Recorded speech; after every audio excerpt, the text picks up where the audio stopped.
Hello class. बेटा last video में हम लोगों ने रिलेशन फंक्शन टॉपिक स्टार्ट किया था और बेसिकली रिलेशन में जो भी पार्ट 1 पढ़ा था, पार्ट 1 में सेट क्या होता है, सबसेट क्या है, Cartesian product of two non empty set A and B को ए क्रॉस बी या बी क्रॉस ए से इंडिकेट करते हैं, कैलकुलेट कैसे करते हैं ये भी सीखा था।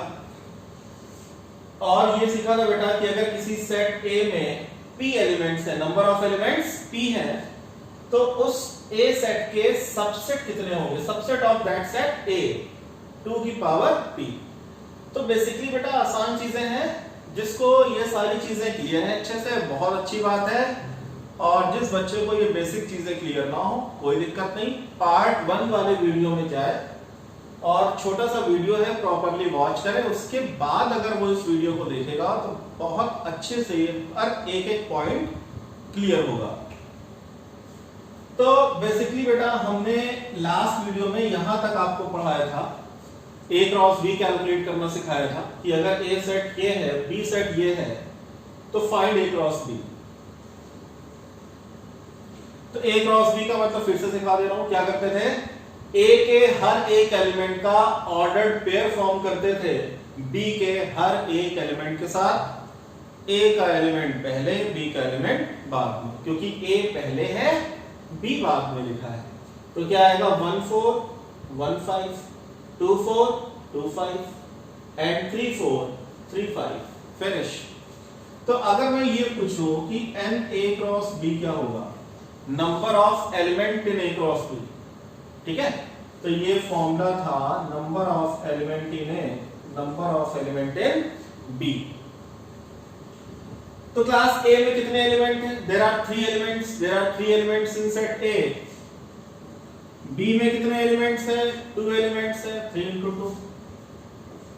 तो number of element A cross B में 6 आ गए। एलिमेंट का मतलब बेटा यहां पे है ऑर्डर्ड पेयर से, ठीक है, क्योंकि कॉमा से सेपरेट करके आप क्या लिखते हो, आपने किसी सेट के अंदर कॉमा लगा के सेपरेट कर दिया, तो कॉमा से एलिमेंट्स को सेपरेट किए जाते हैं। एलिमेंट्स ऑर्डर्ड फॉर्म में लिखे हुए हैं। तो मैंने पूछा कि ए क्रॉस बी में एलिमेंट्स कितने हैं, मतलब वही पूछ रहा हूं कि ए क्रॉस बी में ऑर्डर्ड पेयर कितने हैं, 6 ऑर्डर्ड पेयर है। तो अब अगर क्वेश्चन ये आ जाए कि subset, number of subset of A cross B, मैं ए के सबसेट की बात नहीं कर रहा, बी के सबसेट की बात नहीं कर रहा, मैं कर रहा हूं ए क्रॉस बी के कितने सबसेट होंगे, बताओ बेटा कितने होंगे, 2 की पावर, कभी भी नंबर ऑफ सबसेट लिखना हो 2 हमेशा रेडी है बेस में लिखने के लिए, तो 2 लिख दिया। पावर में क्या लिखते हो, पी, पी क्या है बेटा, P पर्टिकुलर ये डिफाइन करता है कि जिस सेट के सबसेट निकालने हैं उसमें नंबर ऑफ एलिमेंट्स कितने हैं। तो आपको सबसेट A क्रॉस B के निकालने हैं, तो A क्रॉस B में कितने पेयर आ रहे हैं, कितने एलिमेंट्स हैं, 6 एलिमेंट्स हैं। तो 2 की पावर 6 ये आंसर हो गया। 2 की पावर 6 कैलकुलेट होकर कितना आएगा, 64। इसका मतलब इस A क्रॉस B सेट के 64 सबसेट फॉर्म किए जा सकते हैं। आई होप यहां तक क्लियर हो गया होगा। दूसरा बेसिक जो एक कॉमन फॉर्मूला हमें याद करना है, वो फॉर्मूला ये है बेटा, इसको आपको नोट करना है मेन पॉइंट, कि number of subset of A cross B, जहां पे ए और बी क्या है, 2 नॉन एम्प्टी सेट होंगे। तो मैंने बताया कि कभी भी नंबर ऑफ सबसेट लिखने हो 2 हमेशा रेडी है बेस में, तो 2 लिख दिया। अच्छा 2 की पावर में ये जो 6 है, 6 कैसे आया, 6 आया 3 into 2 से। 3 क्या है, number of element in A, 2 क्या है, number of element in B, तो हमने na into nb किया बेसिकली, तभी तो 6 आया। तो इसका मतलब 2 की पावर में 6 आने का मेन जो रीजन था वो na into nb था। फॉर्मूला रेडी हो गया कि अगर एक सेट A एक सेट B दे रखा हो, तो number of subset of A cross B कितने होंगे, 2 की power number of elements in A multiplied by number of elements in B. Note करो बेटा, फिर अपने मेन पॉइंट, मेन टारगेट करेंगे रिलेशन पे, इतना नोट कर लो।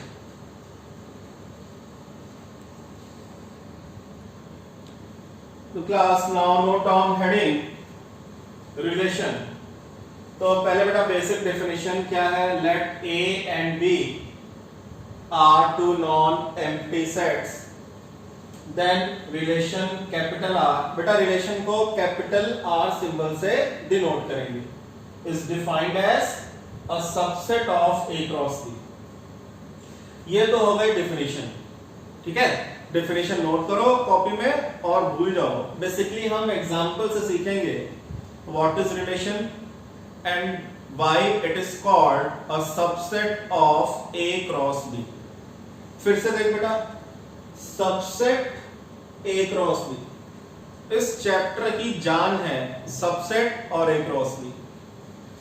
तो इधर देखते हैं बेटा, जैसे मैंने ए सेट ये 1 2 3 लिखा था अभी, बी 4 5 आपने ए क्रॉस बी कॉपी में नोट किया हुआ है सेम। अब मैं अगर बोलूं कि आप लिखो फर्स्ट पार्ट में क्या लिखना है, ये कर्ली ब्रैकेट किसका सिंबल है, सेट का। इस सेट के अंदर क्या लिखना है, A comma B ordered pair form में, such that a plus B is equal to 6।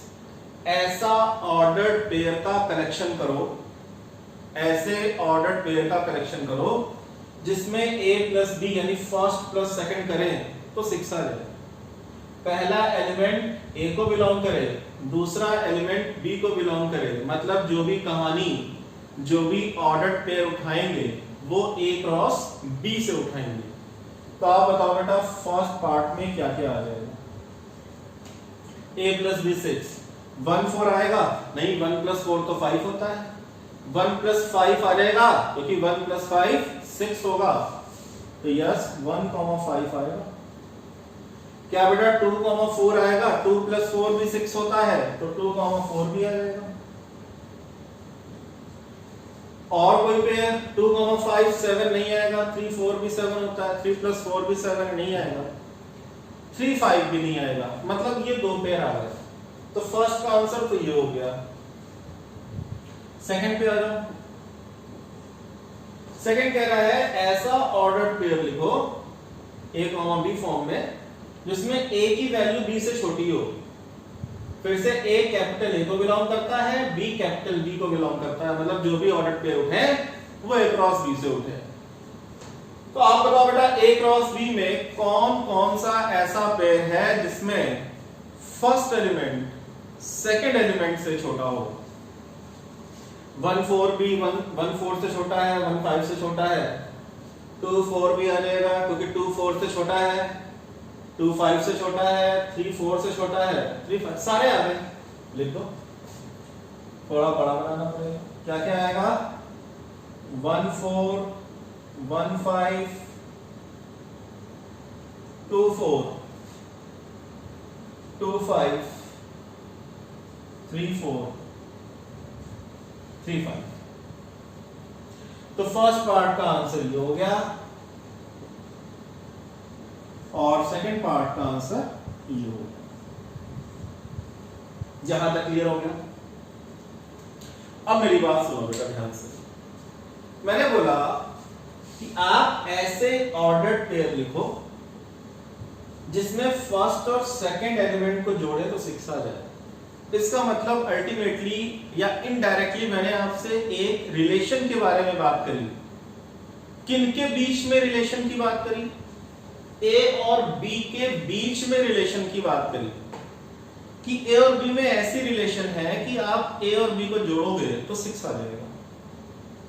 तो रिलेशन का मतलब ये हुआ कि जो भी ए क्रॉस बी कैलकुलेट होके आता है उसके ऑर्डर्ड पेयर में अगर हम एलिमेंट्स को चेक करें, उनके ऑर्डर्ड पेयर में अगर हम एलिमेंट्स को चेक करें तो उनके एलिमेंट्स में कुछ ना कुछ रिलेशन डिफाइन होती है। तो यहां तो इन्होंने ऐसी रिलेशन की बात करी कि इनमें से वो सारे पेयर उठा के बाहर ले आओ जिन ऑर्डर्ड पेयर में एलिमेंट्स के बीच में कैसी रिलेशन हो, a प्लस बी 6 आ जाए, तो वो हमने ये लिख दिया। कह रहा है सेकंड ऑर्डर पेयर में, जो सेकंड क्वेश्चन है इसमें ऐसे ऑर्डर पेयर लिखो जिसमें a और b के बीच में कैसी रिलेशन हो, a b से छोटा हो। तो सारे के सारे उठा के यहां लिख दे, क्योंकि सब में रिलेशन होल्ड करती है। तो इट मींस ये जो फर्स्ट या सेकंड लिखा है ये एक रिलेशन लिखी गई है, ये रिलेशन लिखी गई है।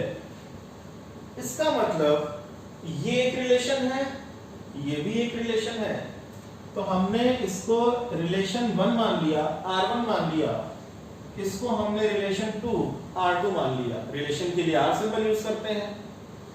फर्स्ट का आंसर है पहली रिलेशन, सेकंड का आंसर है दूसरी रिलेशन हो गई। अब मेरी बात सुनो बेटा, आप बताओ ये R1 के अंदर 1 5 और 2 4 है, तो R1 के अंदर जो पेयर प्रेजेंट है वो सारे के सारे पेयर A क्रॉस B में है कि नहीं है? है। तो हम बोल सकते हैं कि R1 का हर एक पेयर A क्रॉस B में प्रेजेंट है। तो R1 क्या हो गया, is subset of A cross B हो गया। हो गया नहीं हो गया? बिल्कुल हो गया। R2 पे आओ, R2 एक रिलेशन है, yes it is a relation. कैसी रिलेशन? A B से छोटा है। R2 में जितने भी ऑर्डर पेयर हैं सारे के सारे order pair A cross B में प्रेजेंट है या नहीं है? क्योंकि वहीं से तो उठाइए। तो R2 भी A क्रॉस B का सबसेट हो गया। R2 is also a subset of A cross B। इसका मतलब हम A क्रॉस B से जो भी रिलेशन बनाएंगे, रिलेशन आप कुछ भी बना सकते हो A और B के बीच में, आप जो भी रिलेशन डिफाइन करोगे कैपिटल R में कुछ ना कुछ लिखोगे, बट वो कैपिटल R जो भी लिखा जाएगा वो हमेशा A क्रॉस B से उठा के लिखा जाएगा। तो हमेशा A क्रॉस B का क्या होगा? सबसेट होगा। दैट्स व्हाई डेफिनेशन लिखी है कि A B अगर दो नॉन एम्प्टी सेट हो तो A क्रॉस B का कोई भी सबसेट, A क्रॉस B का कोई भी सबसेट ले लो, वो क्या कहलाएगा? रिलेशन कहलाएगा। आई होप बेटा रिलेशन A क्रॉस B का सबसेट होता है। पॉइंट क्लियर हो गया होगा, नोट कर लो इतना फटाफट।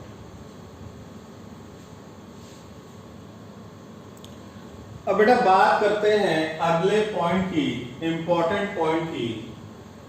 ये पॉइंट तो अभी हम लोगों ने पढ़ा, आपने कॉपी पे नोट भी कर लिया होगा कि number of subset of A cross B कितने होते हैं? 2 की power number of elements in A into number of elements in B। फिर हम लोगों ने रिलेशन पढ़ा कि रिलेशन A क्रॉस B का सबसेट होता है। अब क्वेश्चन ये पूछ रहा है, ये पूछा जा सकता है कि नंबर ऑफ रिलेशन बताओ फ्रॉम A टू B, जहां पे A और B क्या है? दो नॉन एम्प्टी सेट हैं। आप ये बताओ बेसिकली बेटा रिलेशन है क्या? रिलेशन एक तरह का सबसेट होता है। किसका? A क्रॉस B का। रिलेशन क्या है? रिलेशन एक तरह का सबसेट होता है A क्रॉस B का। अभी हम लोगों ने जस्ट डिटेल में सीखा। तो क्योंकि रिलेशन एक तरह का सबसेट है, ध्यान से सुन बेटा, रिलेशन एक तरह का सबसेट होता है किसका? A क्रॉस B का। तो आप बताओ A क्रॉस B के कितने सबसेट बन सकते हैं? 2 की पावर Na इंटू n भी बन सकते हैं। तो रिलेशन तो A क्रॉस B का कोई ना कोई सबसेट होगा। इसका मतलब इनडायरेक्टली ये बोला जा रहा है कि जितने A क्रॉस B के सबसेट होंगे उतनी ही A टू B, उतनी ही number of relations from A to B होंगी, इज इक्वल टू 2 की power Na into Nb। What is the main reason? Reason is since relation is a subset of A cross B। क्योंकि relation A cross B का subset है और A cross B के जितने भी subset बना सकते हो उतनी ही रिलेशन बना सकते हो। तो ये भी इंपॉर्टेंट फॉर्मूला है कि A cross A to B पे नंबर ऑफ रिलेशंस कितनी होंगी? 2 की पावर Na इंटू Nb होंगी। ठीक है बेटा। तो एक छोटा सा क्वेश्चन सॉल्व करते हैं। मान लो मैं ये लिखूं Na में 2 एलिमेंट हैं, Nb में भी 2 एलिमेंट हैं, A में भी 2 एलिमेंट्स हैं, B में भी 2 एलिमेंट्स हैं। तो पहली चीज आप बताओ, फर्स्ट क्वेश्चन इसका फर्स्ट पार्ट ये पूछ रहा है कि number of element in A cross B बताओ। तो क्या होगा, Na इंटू Nb 2 इंटू 2 4 हो जाएंगे। फिर सेकंड कह रहा है नंबर ऑफ सबसेट बताओ of A cross B। A cross B के कितने सबसेट होंगे बताया। सबसेट, नंबर ऑफ सबसेट लिखने के लिए बेस में 2 बिल्कुल रेडी है।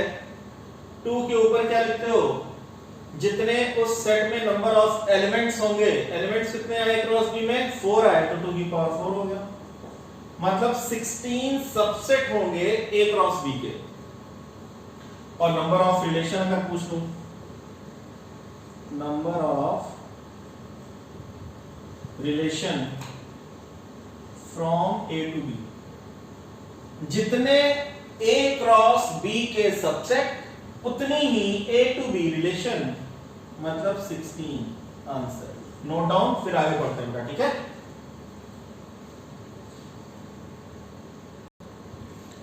अगली बात करते हैं बेटा, आगे बढ़ते हैं बेटा। देखो इस टॉपिक में हम बहुत धीरे धीरे बहुत प्यार से आगे बढ़ेंगे, क्योंकि ये टॉपिक बहुत स्पेशल है, कुछ खास टॉपिक है। जैसा बताया बेटा, फॉर्मूले वगैरह इस चैप्टर में बहुत कम है, तो कई बार बहुत सिरदर्द होता है बच्चों के लिए। कोई जल्दबाजी नहीं है, बहुत आराम आराम से थोड़ा थोड़ा पढ़ो, थोड़े थोड़े नोट्स बनाते चलो। जब मैं बोलूंगा थ्योरेटिकल पोर्शन इस टॉपिक का एंड हो गया है, फिर हम एक्सरसाइज पे आएंगे।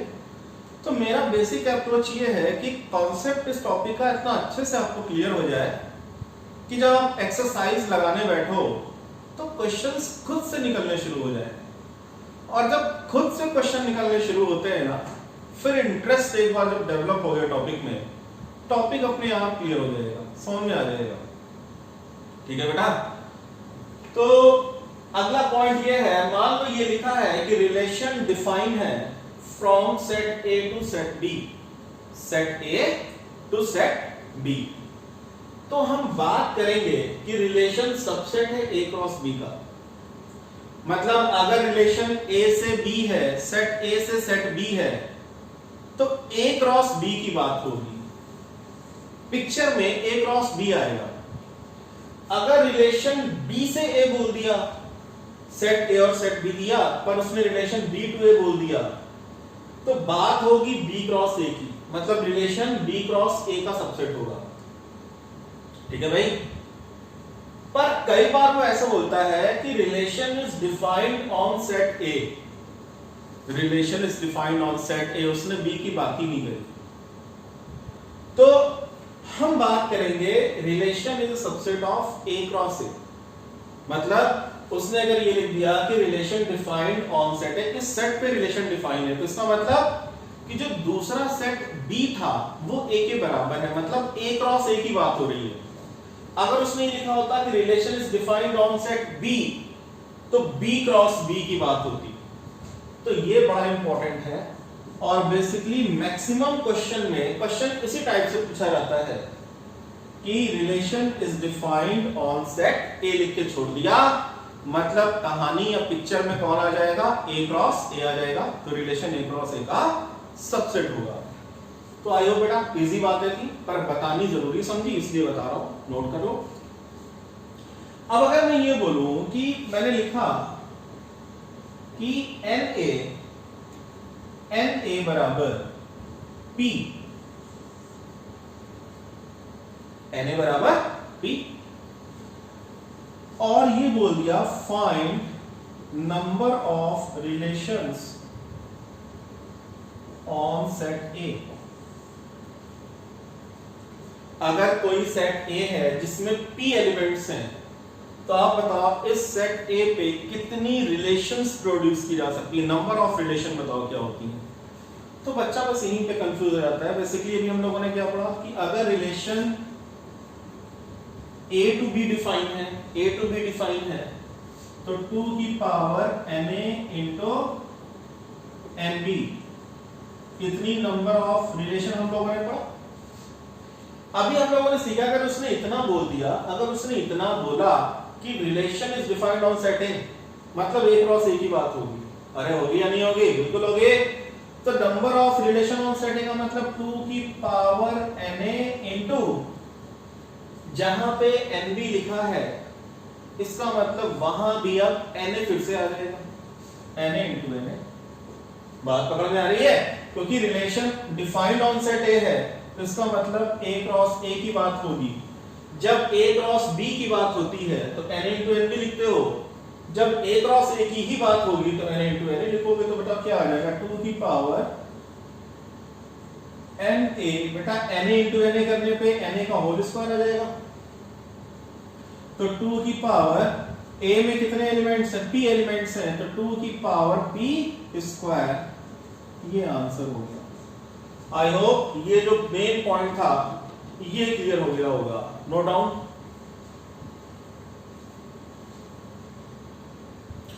क्लास अगला जो इंपॉर्टेंट पॉइंट है that is domain, codomain and range of a relation. किसकी?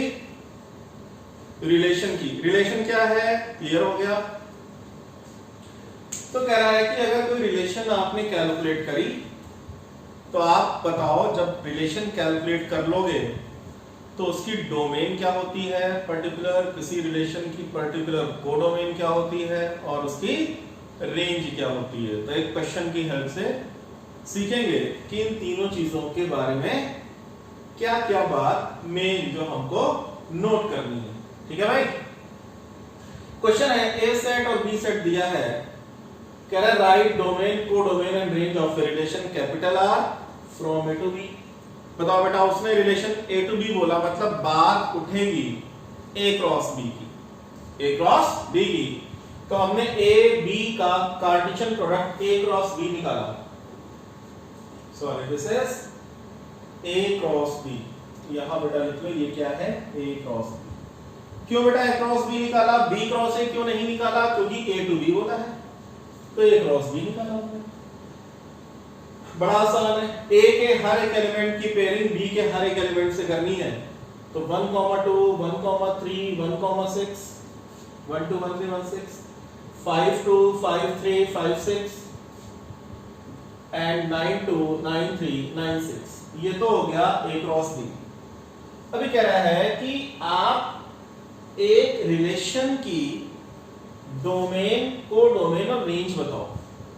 बेटा डोमेन, कोडोमेन, रेंज हमको रिलेशन की बतानी है, तो पहले रिलेशन तो लिखो, पहले रिलेशन का आंसर तो बताओ कि रिलेशन का आंसर क्या आ रहा है, उसके बाद ही तो हम उसकी डोमेन, कोडोमेन और रेंज को सीख पाएंगे। तो फटाफट आओ। कह रहा है रिलेशन क्या है? पहला रिलेशन ये बनाओ, a, b ऐसे ऑर्डर पेयर लिखो जिनमें a प्लस b करें तो 10 से ग्रेटर आ जाए, a प्लस b करें तो 10 से ग्रेटर आ जाए। a कैपिटल a को बिलोंग करता है, b कैपिटल b को बिलोंग करता है। ये तो बेटा लिखे रहते हैं ना, केवल कंफ्यूज बच्चों के लिए सिरदर्द है ये सिंबल। इसका मतलब ये है कि पहला एलिमेंट पहले सेट से, दूसरा एलिमेंट दूसरे सेट को बिलोंग करता है, क्योंकि रिलेशन a टू b है। बस ये मतलब है और कुछ नहीं है। अब बताओ बेटा, इस a क्रॉस b कोई भी रिलेशन कहां से उठेगी? a क्रॉस b से उठेगी। क्या उठेगी? दोनों को जोड़ो, 10 से बड़ा आ जाए। बताओ 1 प्लस 2 10 से बड़ा नहीं होगा, 1 प्लस 3 नहीं, 1 प्लस 6, 5 प्लस 2 5 प्लस 3 8 आएगा। बेटा जोड़ तो लेते हो ना, 5 प्लस 3 8 होता है, 8 10 से बड़ा नहीं है। 5 प्लस 6 11 11 10 से बड़ा है, तो 5 6 लिख दिया मैंने।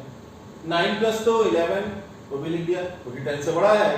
9 प्लस 3 12 11 से बड़ा है। 9 प्लस 6 15 जो कि 10 से बड़ा है। तो फर्स्ट वाले केस में तो ये आ गया।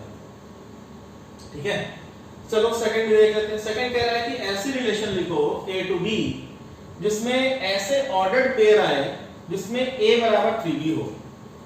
a बराबर 3b का मतलब इतना है कि पहला वाला एलिमेंट, पहला वाला नंबर दूसरे वाले नंबर का 3 टाइम्स हो, 3 टाइम्स हो। पहला नंबर दूसरे नंबर का 3 गुना हो, ये समझ लो आप शुद्ध भाषा में, ठीक है। तो ये कह रहा है कि पहला वाला नंबर दूसरे वाले नंबर का 3 गुना हो। तो बेटा दूसरा नंबर तो यहां पे 2 है, सेकंड नंबर यहां पे 2 है, 2 का 3 टाइम्स क्या होता है 6, बट फर्स्ट पोजीशन पे 6 तो लिखा नहीं है, ये नहीं होगा। फर्स्ट पोजीशन पे 1 है, सेकंड पोजीशन पे 3 है, बताओ सेकंड का 3 टाइम्स, सेकंड का 3 टाइम्स तो 9 आएगा, यहां पे लेकिन 1 लिखा है।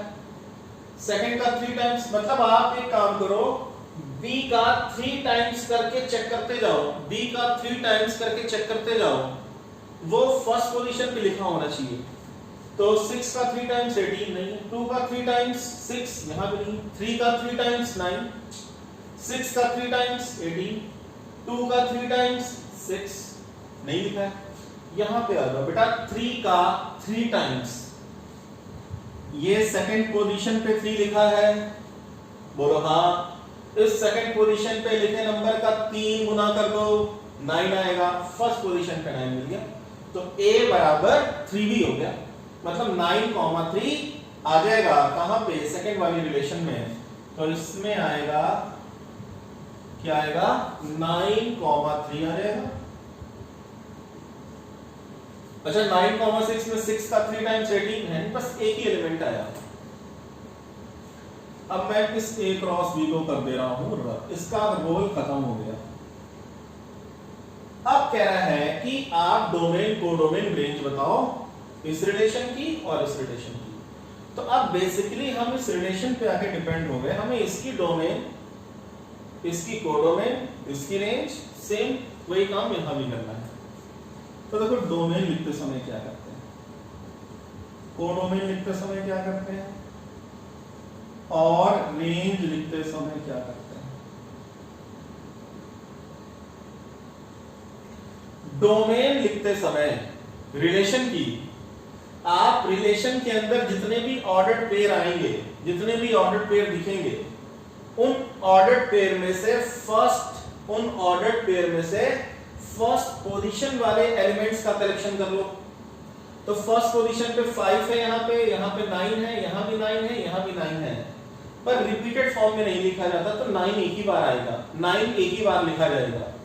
तो फर्स्ट पोजीशन पे 5 है, फर्स्ट पोजीशन पे 9 है, मतलब फर्स्ट पोजीशन वाले एलिमेंट्स का कलेक्शन करना कहां से है, जो भी रिलेशन का आंसर आएगा उसके अंदर जितने ऑर्डर्ड पेयर होंगे वहां से करना है। ये डोमेन हो गई आपकी पर्टिकुलर इस रिलेशन की। रेंज लिखते समय क्या करना है, डोमेन लिखते समय पहले एलिमेंट को उठाना है, रेंज लिखते समय सेकंड एलिमेंट को उठा लेना है। सेकंड एलिमेंट यहां पे 6 है, यहां पे 2 है, यहां पे 3 है, यहां पे 6 है, बट 6 एक ही बार लिखा जाएगा। तो क्या आएगा बेटा, 6 2 3। ऑर्डर सेट में इंपॉर्टेंट नहीं होता, चाहे 6 2 3 लिखो, 2 3 6 लिखो, कुछ भी इच्छा हो वो लिखो, लेकिन इन्हीं तीनों नंबर को लिखना है। कैसे लिखोगे रेंज, जो भी रिलेशन आर के ऑर्डर्ड पेयर होंगे उन ऑर्डर्ड पेयर में सेकंड पोजीशन वाले एलिमेंट्स का कलेक्शन होगा, वो हो गई रेंज। अब बारी आती है कोडोमेन की। कोडोमेन तो बेटा बिल्कुल न्यूट्रल है, कह रहा है कि भैया हमको अगर लिखना है, कोडोमेन को अगर लिखना है, तो रिलेशन कहां से कहां डिफाइन है, रिलेशन डिफाइन है A to B। इसको हम शॉर्ट में ऐसे लिखते हैं, relation defined A to B। आप अगर ये नोटेशन लिखते हो इसका मतलब है relation A to B define है, मतलब A क्रॉस B की बात होगी। अगर A से B डिफाइन है तो ये जो सेट B है पूरा का पूरा सेट कोडोमेन कहलाएगा। अगर रिलेशन A से B डिफाइन है तो जो राइट साइड वाला सेट होगा, जो राइट हैंड साइड में सेट का सिंबल लिखा होगा वही कोडोमेन होगा। तो यहां बेटा रिलेशन कहां से कहां डिफाइन था, A से B डिफाइन था, तो इसका मतलब यही जो B सेट है यही कोडोमेन हो गया। मतलब कोडोमेन क्या हो गया, 2 3 6 हो गया। क्लास पॉइंट क्लियर है? यहां आते हैं, कह रहा है इस रिलेशन की डोमेन बताओ, कोडोमेन बताओ, रेंज बताओ। तो आप बताओ बेटा इसकी डोमेन क्या हो गई? जगह बेटा है नहीं, मैं इसको यहां लिख दे रहा हूं, ठीक है। इस वाले रिलेशन की डोमेन, बेटा कई बार बच्चा ऐसा करता है ना एग्जाम में, क्या करता है, कहीं पे उसको जगह नहीं बची, वो किनारे से निकालता हुआ कहीं से एरो बना के लिखता है कि इस सर को दिख जाए कि रास्ता बनाए, यहां पे आके चक्कर दो, ठीक है।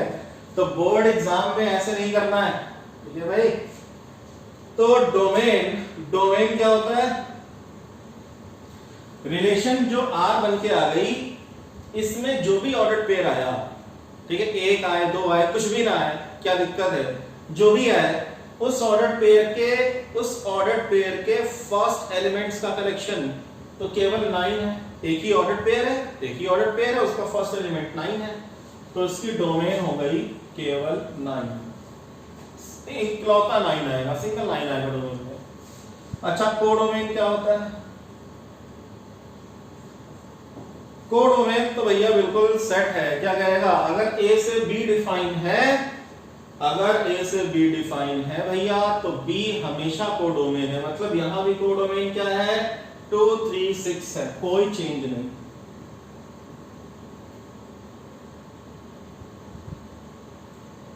कह रहा है कोई भी रिलेशन डिफाइन कर दो ए टू बी, हम तो हमेशा बी सेट देंगे, कोडोमेन का आंसर हमेशा बी सेट आएगा। अब बारी आ रही रेंज की, तो बेटा रेंज क्या हो गई? रेंज हो गई इसकी ऑर्डर्ड पेयर का जो सेकंड वाला एलिमेंट होता है, इन सेकंड एलिमेंट्स का जो कलेक्शन करके सेट फॉर्म होता है, उसको हम रेंज बोलते हैं। तो यहां पे एक ही ऑर्डर्ड पेयर है, तो इसका मतलब इसकी रेंज हो गई 3, केवल 3 आ गया। आई होप बेटा दोनों क्वेश्चन की हेल्प से डोमेन क्या होता है, कोडोमेन क्या होता है और रेंज क्या होता है पर्टिकुलर किसी रिलेशन का, आपको क्लियर हो गया होगा। डेफिनेशन वगैरह क्लास 12th में लिखने से कोई फायदा है नहीं, नोट्स बनाओगे भूल जाओगे, बेसिकली समझ में आना चाहिए, ठीक है भाई। तो अब इसमें फटाफट काम ये करता हूं बेटा कि एरो डायग्राम बनाना आना चाहिए। 2-3 मिनट लगेंगे, वो भी सिखा दूं जल्दी से। मान लो मुझे आ गया ये सेट ए भी दिया है, कह रहा है ये रिलेशन लिखो और इसका एरो डायग्राम बनाओ, इसको एरो डायग्राम से रिप्रेजेंट करो। तो इस वाले का एरो डायग्राम देखो क्या है। अभी बताया बेटा, ये लिखना क्या डिफाइन करता है कि R एक रिलेशन है, कैपिटल R एक रिलेशन है, लिख देता हूं, जो कहां से कहां डिफाइन करी गई है, ए से बी पे, ए में कौन कौन से एलिमेंट है 159, तो यहां 159 लिख लिया। बी पे कौन कौन से एलिमेंट है 2 3 6।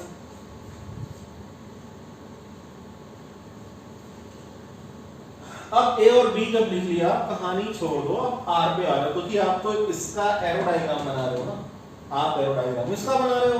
अब जरा बताओ 5 कहां पे जाके मैप कर रहा है, 5 किससे रिलेशन रखता है 6 से। तो 5 अगर 6 से रिलेशन रखता है तो 5 से एक एरो जाके 6 पे मिल जाएगा। 9 किससे रिलेशन रखता है 2 से, तो 9 एरो जाके 2 पे मिल जाएगा। 9 3 से भी रिलेशन रखता है, तो 9 से एरो जाके 3 पे भी मिल जाएगा। 9 6 से भी रिलेशन रखता है, वेरी गुड, बहुत सोशल है। 9 6 से भी रिलेशन रखता है, मतलब 9 एरो जाके 6 पे भी मिल जाएगा। ये तो हो गया इसका एरो डायग्राम। यहां पे इसका एरो डायग्राम बनाते हैं, यहां सिखा देता हूं। R A to B बड़ा बड़ा बना लेते हैं, A B। A में कौन कौन से बेटा 1 5 9 2 3 6। जब हम यहां पे आए, इसका एरो डायग्राम बनाना है हमको, तो हमने देखा 9 कहां पे जाके बनता है 3 पे, 1 नहीं बनता ही नहीं, 5 नहीं बनता नहीं, 9 बनता है तो केवल 3 पे आगे बनता है इस रिलेशन के अकॉर्डिंगली, तो इसका एरो डायग्राम ये हो गया।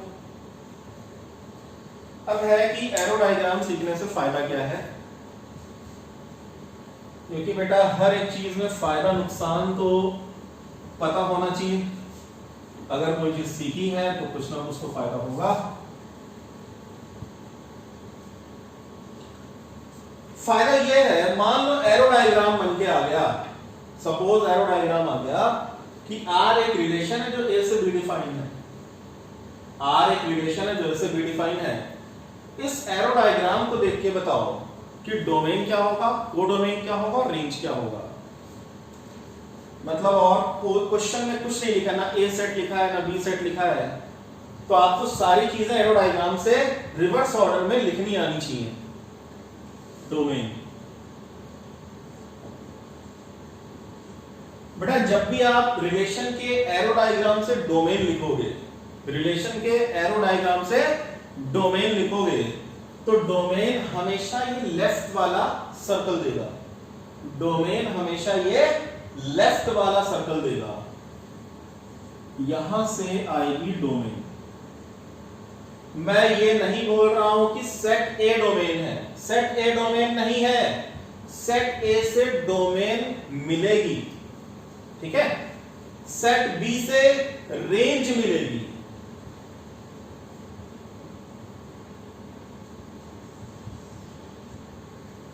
ठीक है, और सेट ए से क्या मिलेगी, डोमेन मिलेगी।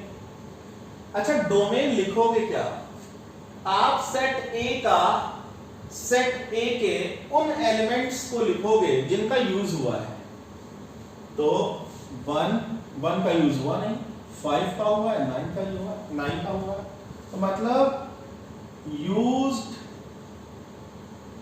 Elements of set A, set ए के जिन जिन एलिमेंट का यूज किया है वो डोमेन हो गए, जहां से एरो निकाला है। ठीक है, ठीक है। रेंज क्या होगा, used element of B, used element of B, जहां जहां पे एरो जाके मिले हैं वो बी से रेंज हो जाएगी।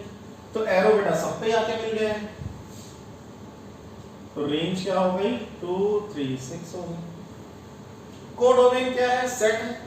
कोडोमेन तो भैया बिल्कुल सेट है, मतलब पूरा का पूरा बी, पूरा का पूरा बी, चाहे यूज हुआ हो चाहे यूज ना हुआ हो, किसमें आएगा, कोडोमेन में आ जाएगा।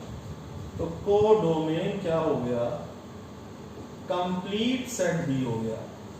रेंज क्या है, रेंज है used element of B, range है, और used element of set A domain हो गई। ये एरो डायग्राम से हम लिख सकते हैं। तो बताओ बेटा, यहां से एरो डायग्राम से डोमेन क्या हो गई, डोमेन हो गया यूज्ड एलिमेंट ऑफ सेट ए यानी 9, और रेंज क्या हो गई, रेंज हो गई used element of set B यानी 3, और कोडोमेन तो सेट है, कोडोमेन हो गई आपकी पूरा का पूरा सेट बी 2 3 6। बेटा ये यहां से क्या रहा था, तो रिवर्स ऑर्डर में, यानी ये रिलेशन दिया है, वहां से भी अब डोमेन कोडोमेन रेंज लिखना आना चाहिए।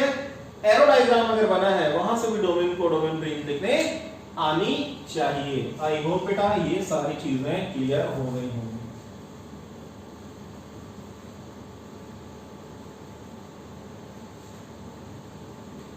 नोट करो बेटा इतना, फिर आगे बढ़ते हैं।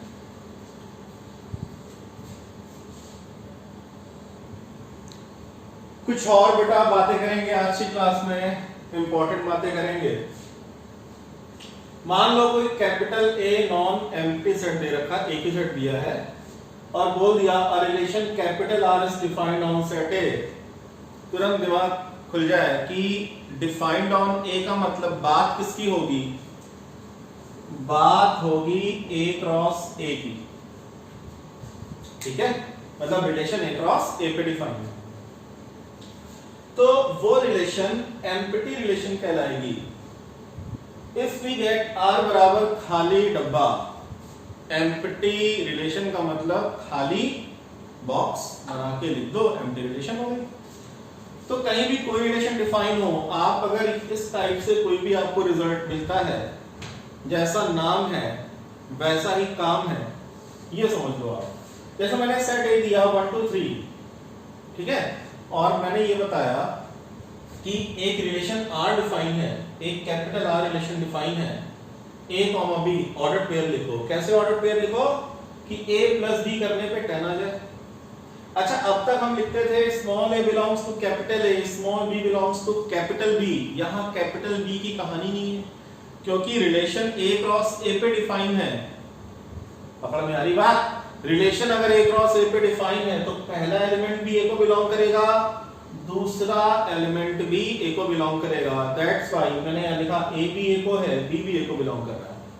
तो बेटा मैंने ये A क्रॉस A लिख दिया है, कॉपी पेन लेके बैठो और 1 2 3 का कार्टेशियन 1 2 3 के साथ कैलकुलेट करो। मतलब ये कैलकुलेट करना है 1 2 3 क्रॉस 1 2 3, तो 1 1 1 1 1 1 2 1 3 2 1 2 2 2 3 एंड सो ऑन, ये सारे पेयर आ जाएंगे।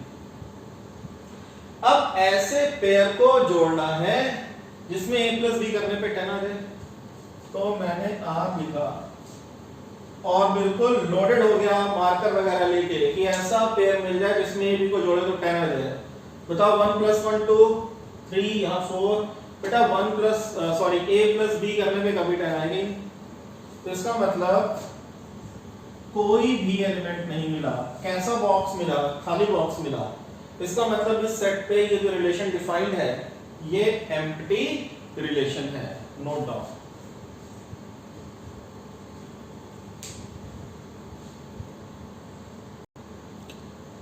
सेकंड है बेटा कि किसी सेट A पे कोई रिलेशन यूनिवर्सल रिलेशन कहलाती है अगर हमने कैपिटल R कैलकुलेट किया गिवन कंडीशन के अकॉर्डिंगली और R बराबर A क्रॉस A आ गया। पहली चीज बेटा रिलेशन सेट A पे डिफाइन है, मतलब A क्रॉस A की बात होगी। जो भी ऑर्डर पेयर उठाएंगे A क्रॉस A से उठाएंगे।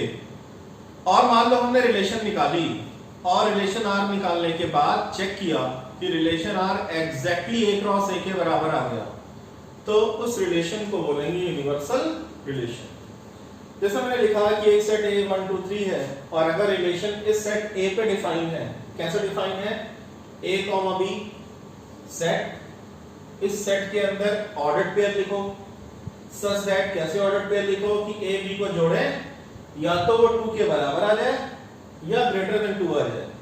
उन सारे ऑर्डर्ड पेयर को लिख लो जिनमें दोनों को जोड़ने पे, एलिमेंट्स को जोड़ने पे या तो 2 आ जाए तब भी ठीक है, 2 से बड़ा आ जाए तब भी ठीक है। तो बेटा 1 प्लस 1 करोगे 2 आएगा, 2 भी हो सकता है। 1 2 सारे एलिमेंट्स आ जाएंगे, आप चेक कर सकते हो। मतलब या तो 2 आ रहा होगा या 2 से ग्रेटर आ रहा होगा। जैसे 2, 1 में 2 प्लस 1 3, 2 से बड़ा है, सेटिस्फाई कर रहा है। 2 1 आ गया, 2 2 आ गया, सारे एलिमेंट्स आ जाएंगे। 2 3 3 1 1 2 3 4 5 6 7 8 9 सारे के सारे पेयर उठ के आ गए। मतलब R equal to A cross A हो गया। इसका मतलब ये रिलेशन यूनिवर्सल रिलेशन कहलाती है। ठीक है, आप और भी यूनिवर्सल रिलेशन के एग्जांपल ले सकते हो। मैंने ये एग्जांपल ले लिया। तो कब वो रिलेशन एम्प्टी कहलाएगी, कब यूनिवर्सल कहलाएगी, बेटा इतना नोट करो। फिर एक और पढ़ेंगे, इतना फटाफट नोट कर लो।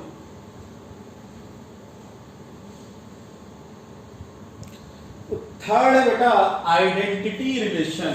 क्या लिखा है? Identity relation. कोई भी रिलेशन किसी सेट A पे डिफाइंड है तो आइडेंटिटी रिलेशन होगी।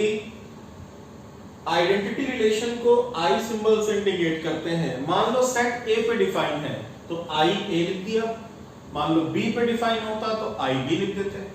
तो I A क्या कहता है कि identity relation on set A है, और अगर सेट A पे है तो A क्रॉस A कहीं ना कहीं लिखा होना चाहिए। तो मान लो एक सेट है 1 2 3, ये मैंने A क्रॉस A लिख के रख दिया। पहले आइडेंटिटी को समझते हैं। क्या आइडेंटिटी रिलेशन ये कहता है कि आप इसके अंदर मतलब इस रिलेशन के अंदर ऑर्डर्ड पेयर इस तरह से रखोगे, आपको कुछ ऐसे सीन, ऐसे पिक्चर दिखाई देनी चाहिए। कैसे पिक्चर दिखाई देनी चाहिए ऑर्डर्ड पेयर की? मतलब जिनमें फर्स्ट और सेकंड एलिमेंट सेम हो, जो फर्स्ट पोजीशन पे लिखा हो वही सेकंड पोजीशन पे लिखा हो। और दूसरी इंपॉर्टेंट पॉइंट क्या कहता है, ये सिंबल किसका है? फॉर ऑल का। ये सिंबल किसका है? फॉर ऑल का, फॉर एवरी का। For all small A belongs to A. Actually में इस टॉपिक में यही बहुत बड़ी सिरदर्दी है। सिंबल्स बड़े खतरनाक हैं, ठीक है भाई। तो कुछ नहीं है, क्या है कि इस आइडेंटिटी रिलेशन के अंदर आपको ऐसे पेयर लिखने जिसमें पहले और दूसरे एलिमेंट सेम लिखें। और ये एलिमेंट कहां से होने चाहिए? ये एलिमेंट होने चाहिए आपको जो सेट दिया होगा जहां पे रिलेशन डिफाइन होगी, और उस रिलेशन में जितने एलिमेंट होंगे सबके लिए होना चाहिए। फॉर ऑल का मतलब सबके लिए होना चाहिए। जैसे अगर मैंने सेट A1 2 3 लिया, आप बताओ आइडेंटिटी रिलेशन है, कोई भी रिलेशन है, A पे डिफाइन है, मतलब A क्रॉस A की बात होगी तो A क्रॉस A आ गया। अब मैं चाहता हूं कि मैं एक ऐसी रिलेशन लिखूं इस सेट A पे जो आइडेंटिटी रिलेशन हो। तो बेटा आइडेंटिटी रिलेशन या कोई भी रिलेशन एक्चुअली में होता है सबसेट। किसका सबसेट होता है? अगर A क्रॉस B है तो A क्रॉस B का सबसेट होगा, अगर A क्रॉस A है तो A क्रॉस A का सबसेट होगा। कोई भी रिलेशन हो, तो इसका मतलब जो भी आइडेंटिटी रिलेशन है, ये आइडेंटिटी रिलेशन इस A क्रॉस A का सबसेट होगा, तो इस A क्रॉस A का सबसेट होगा। मतलब यहां से हम कुछ चीजें उठा के आइडेंटिटी रिलेशन में रख दें। बट ये कहता है, आइडेंटिटी रिलेशन ये कहता है कि आपको उन्हीं ऑर्डर्ड पेयर को यहां लाके रखना है जिसमें दोनों चेहरे सेम दिखाई दे, पहला और दूसरा एलिमेंट सेम दिखाई दे। तो हमको 1 1 में सेम दिखाई दिया, 1 1 रख दिया। 2 2 में सेम दिखाई दिया, 2 2 रख दिया। 3 3 में सेम दिखाई दिया, 3 3 भी रखना है। ना इससे ज्यादा रखना है, ना इससे कम रखना है, केवल इतना ही रखना है। तो ये रिलेशन क्या हो गई? आइडेंटिटी रिलेशन हो गई। मान लो मैं एक सेट आपको दूं 1 2 3 4 और मैं बोलूं आइडेंटिटी रिलेशन लिखो। A क्रॉस A करने की कोई नीड नहीं है, कोई जरूरत नहीं है। आइडेंटिटी रिलेशन क्या कहता है कि 1 1 लिख दो, 2 2 लिख दो, 3 3 लिख दो, 4 4 लिख दो। तो इस सेट पे अगर ये कोई रिलेशन डिफाइन अगर करी जाए, अगर कोई रिलेशन डिफाइन करी जाए जिसमें ये पेयर आ जाए, इसके अलावा कुछ भी ना आए, इतने आए, इससे ना ज्यादा आए, इससे ना कम आए, तो ये रिलेशन इस सेट पे आइडेंटिटी रिलेशन है, 100% है। अब दूसरी बात, मान लो मैं ये लिखूं, ये बेटा कहानी समझ में आ गई। मैंने लिखा A1 2 3, ये लिखा 1 2 3। मैंने बोला इस 1 2 3 पे क्या ये रिलेशन आइडेंटिटी है? 1 2 3 पे क्या ये आइडेंटिटी है? तो 1 था, 1 1 होना चाहिए, 2 2 भी, 3 3 भी। ना इससे ज्यादा हो ना इससे कम हो, 4 4 एक्स्ट्रा आ गया, इसके अकॉर्डिंगली ये 4 4 एक्स्ट्रा है, तो ये इस पे आइडेंटिटी नहीं है, इस पे आइडेंटिटी है। समझ में आ गया बेटा? दूसरी चीज, मैं यहां से 3 3 कम कर दूं, इसको हटा देता हूं, ठीक है। तो इस सेट A पे ये A क्रॉस A था, पहले मैंने यहां पे 3 क्रॉस 3 लिखा था, आइडेंटिटी रिलेशन क्लियर हो गई। अब मान लो मैं यहां से 3 3 को हटा दूं, मैंने कहा कि ये एक रिलेशन है, ये रिलेशन है, 100% सही बात है, क्योंकि इस रिलेशन को A क्रॉस A से उठाया गया है। तो रिलेशन A क्रॉस A का कोई भी सबसेट हो सकता है। बट अब ये रिलेशन आइडेंटिटी रिलेशन नहीं है, ये रिलेशन आइडेंटिटी रिलेशन नहीं है, क्योंकि आइडेंटिटी रिलेशन ये कहता है कि हर एक एलिमेंट कॉमा खुद से एसोसिएशन होना चाहिए और सबके लिए होना चाहिए। तो 1 है 1 1 है, 2 है 2 2 है, किसकी कमी रह गई? 3 नहीं डाला, तो भैया 3 डालो, तब ये आइडेंटिटी रिलेशन होगी, अदरवाइज आइडेंटिटी रिलेशन नहीं होगी। ठीक है, साफ शब्दों में, सीधे शब्दों में, ना इससे ज्यादा हो ना इससे कम हो। समझ में आ गया बेटा? Note down.